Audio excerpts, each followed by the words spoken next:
Jésus était né à Bethléem de Judée, au temps du roi Hérode. Des mages d'Orient arrivèrent à Jérusalem et dirent « Où est le roi des Juifs qui vient de naître ?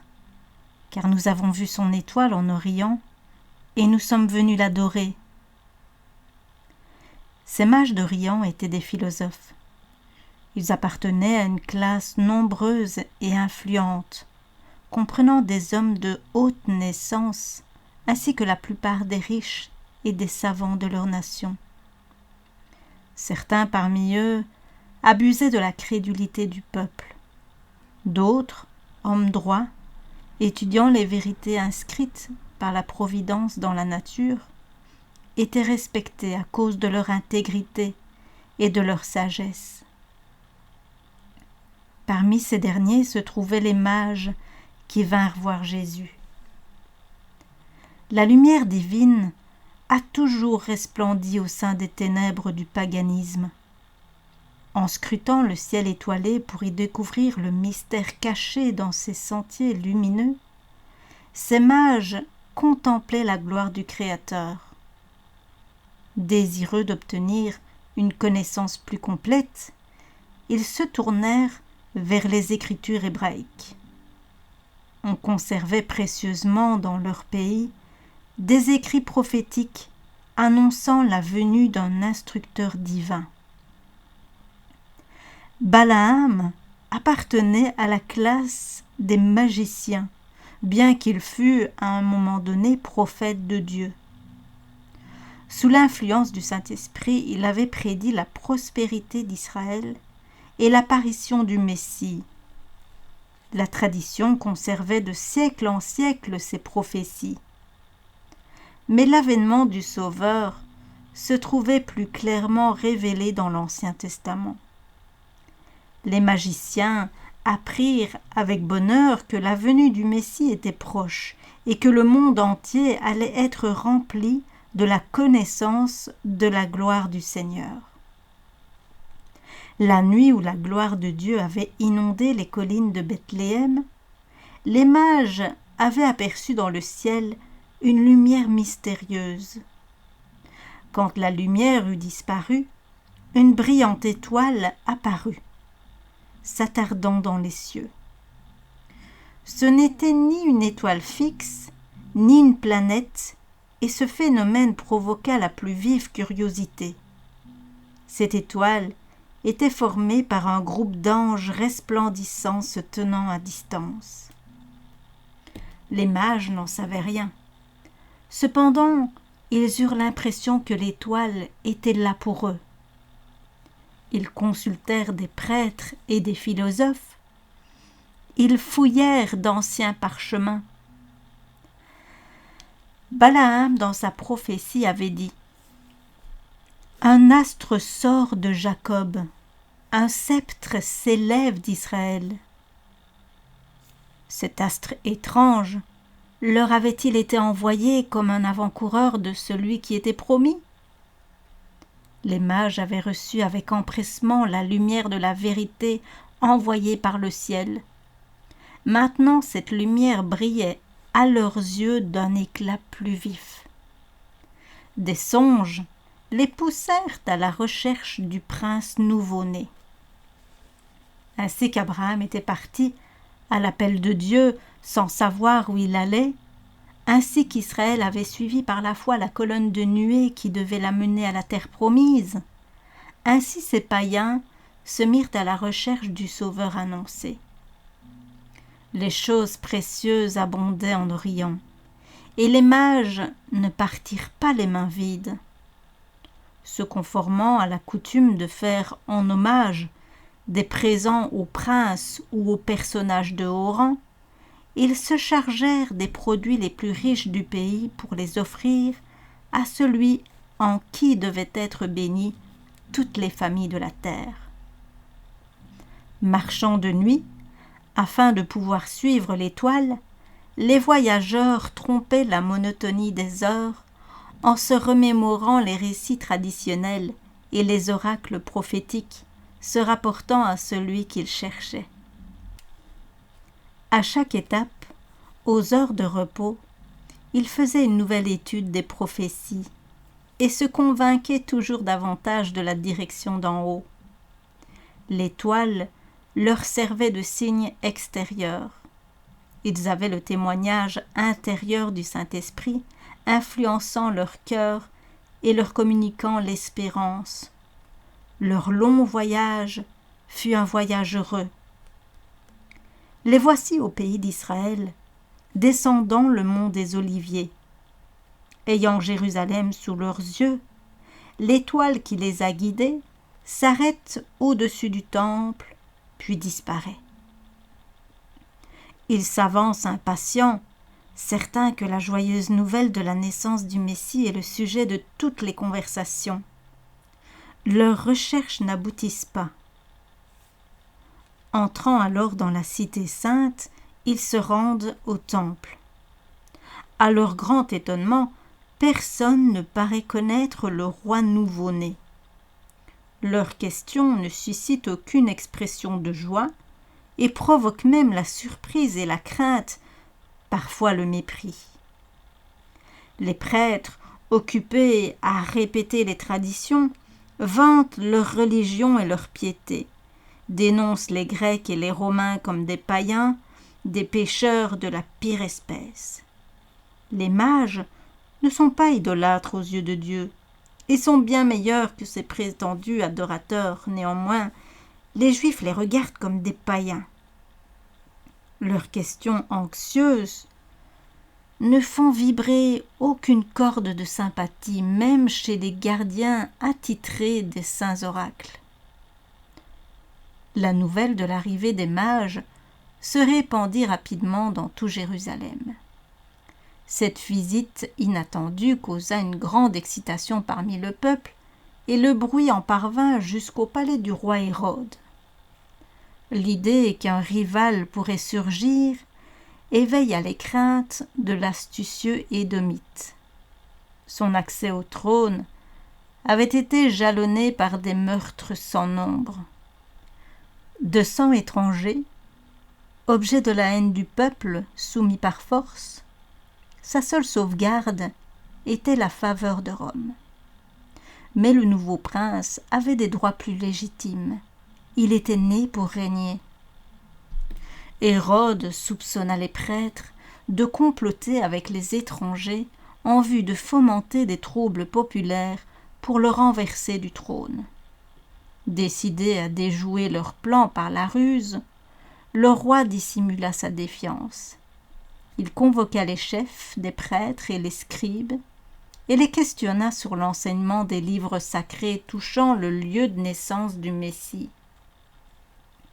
L'orgueil des docteurs juifs fut blessé par cette enquête instituée par l'usurpateur du trône sur la demande de ces étrangers. L'indifférence avec laquelle ils consultèrent les parchemins sacrés excita la colère du tyran envieux. Hérode s'imagina qu'ils voulaient lui cacher leur connaissance sur ce sujet. Il essaya donc de les intimider et leur commanda de faire de soigneuses recherches et de lui désigner le lieu de naissance du roi attendu. Ils lui dirent « À Bethléem de Judée, car voici ce qui a été écrit par le prophète. Et toi, Bethléem, terre de Juda, tu n'es certes pas la moindre des principales villes de Juda, car de toi sortira un chef qui fera paître Israël, mon peuple. » Hérode voulut voir les mages en particulier. La colère et la crainte emplissaient son cœur. Il sut pourtant garder une contenance calme et reçut les étrangers avec courtoisie. Il s'enquit du moment où l'étoile était apparue et sembla se réjouir à la pensée de la naissance du Christ. Il dit à ses visiteurs « Allez et prenez des informations précises sur le petit enfant. Quand vous l'aurez trouvé, faites-le-moi savoir, afin que j'aille moi aussi l'adorer. » Ayant dit cela, il les congédia et ils prirent le chemin de Bethléem. Les prêtres et les anciens n'étaient pas aussi ignorants qu'ils voulaient le faire croire. au sujet de la naissance du Christ. On avait apporté à Jérusalem la nouvelle de la visite des anges aux bergers, mais les rabbins n'avaient pas voulu y prêter attention. Ils auraient pu trouver Jésus et conduire les mages à son lieu de naissance. Ce furent les mages, au contraire, qui durent attirer leur attention sur la naissance du Messie.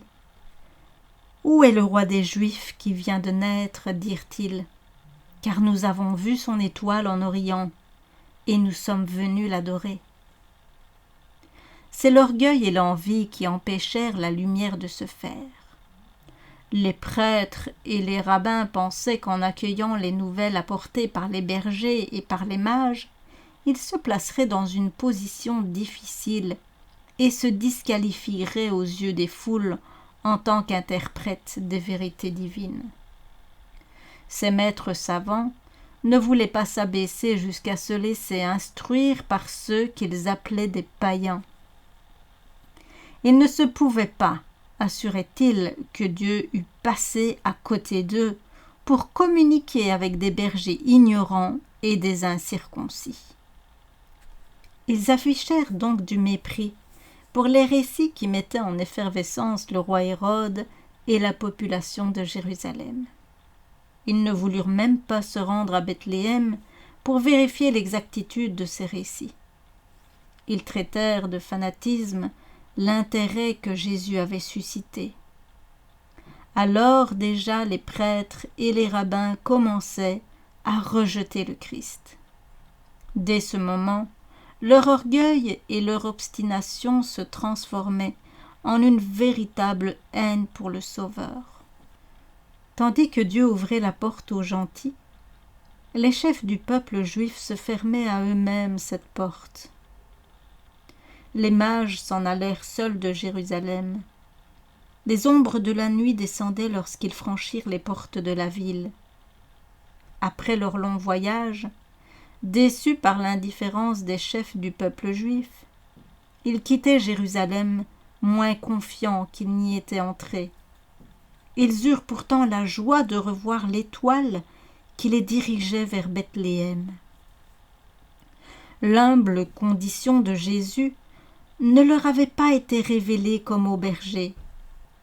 Quand ils arrivèrent à Bethléem, aucune garde royale ne protégeait le roi nouveau-né. Aucun homme influent ne faisait même antichambre. Jésus reposait, emmailloté dans une crèche, entre des campagnards sans instruction, ses parents. S'agissait-il vraiment de celui dont il était dit qu'il serait chargé de relever les tribus de Jacob et de ramener les débris d'Israël, qui devait être la lumière des nations et apporter le salut jusqu'aux extrémités de la terre? Ils entrèrent dans la maison, virent le petit enfant avec Marie sa mère, se prosternèrent et l'adorèrent. Sous son humble déguisement, ils reconnurent en Jésus la présence de la divinité. Ils lui donnèrent leur cœur comme à leur sauveur et lui présentèrent des dons, de l'or, de l'encens et de la myrrhe. Quelle foi que la leur! On aurait pu dire d'eux ce qui fut dit plus tard du centenier romain. En vérité, je vous le dis, je n'ai trouvé chez personne en Israël une si grande foi. Les mages, n'ayant pas deviné les projets d'Hérode concernant Jésus, se préparaient, après avoir rempli la mission qu'ils s'étaient proposée, à retourner à Jérusalem pour faire part au roi de leur succès. Mais un message divin transmis en songe leur interdit toute autre relation avec lui.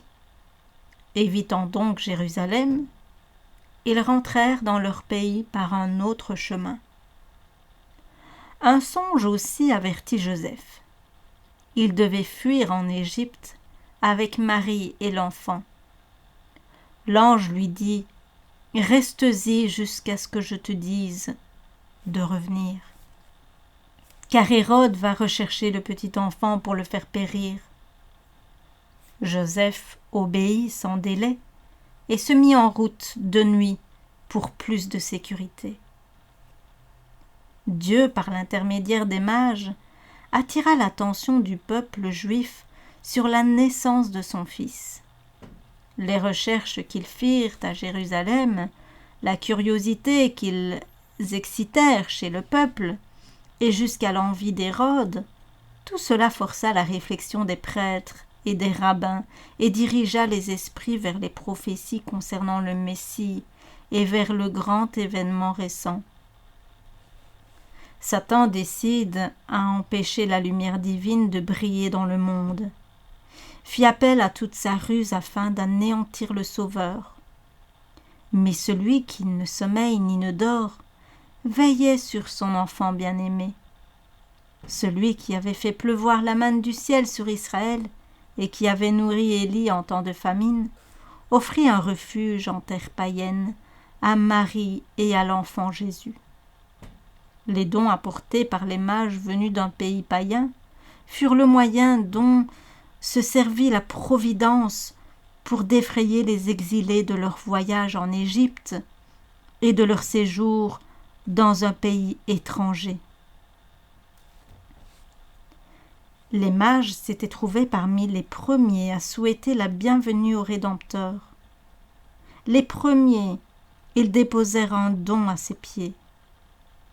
Quel bonheur ils eurent ainsi à le servir. Dieu agrée l'offrande d'un cœur aimant, et il en tire le plus grand profit pour son service. Si nous avons donné nos cœurs à Jésus, nous lui apporterons aussi nos dons.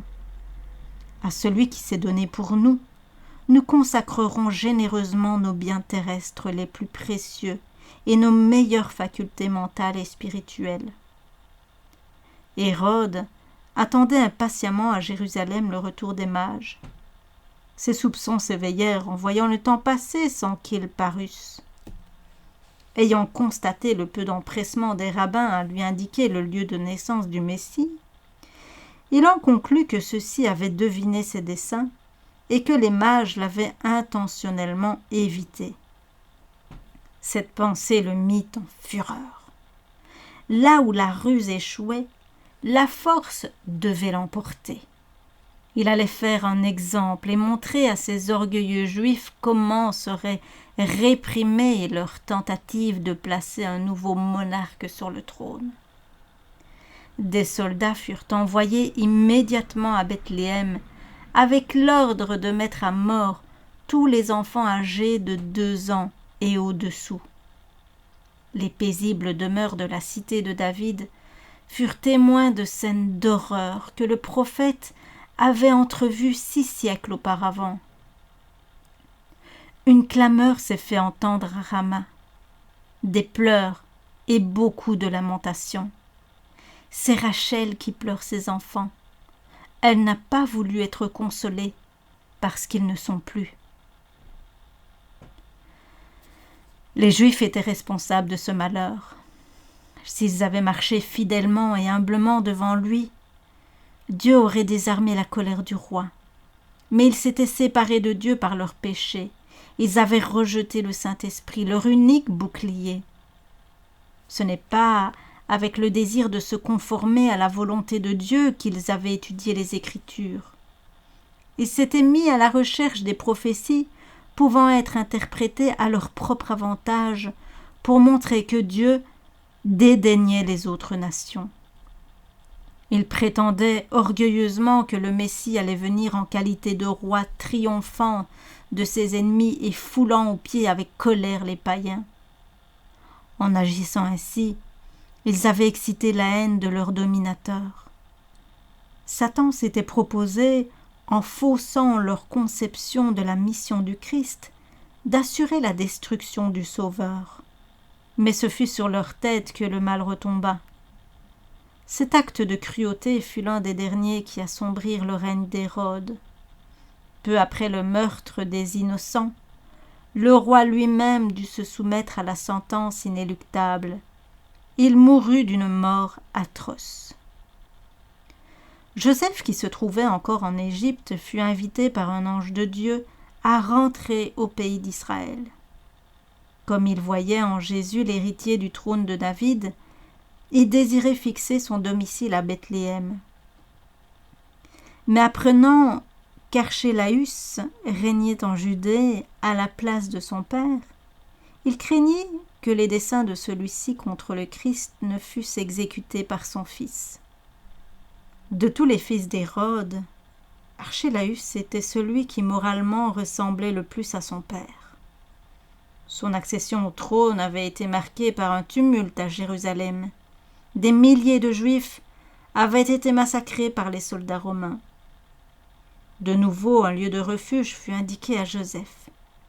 Il retourna à Nazareth, son ancien domicile, et c'est là que Jésus demeura pendant près de 30 ans, afin que s'accomplisse ce qui avait été déclaré par les prophètes. Il sera appelé Nazaréen. La Galilée obéissait à l'un des fils d'Hérode, mais la population y était beaucoup plus mélangée qu'en Judée, de sorte que les affaires des Juifs y excitaient moins d'intérêt et les droits de Jésus risquaient moins de provoquer la jalousie de ceux qui détenaient le pouvoir.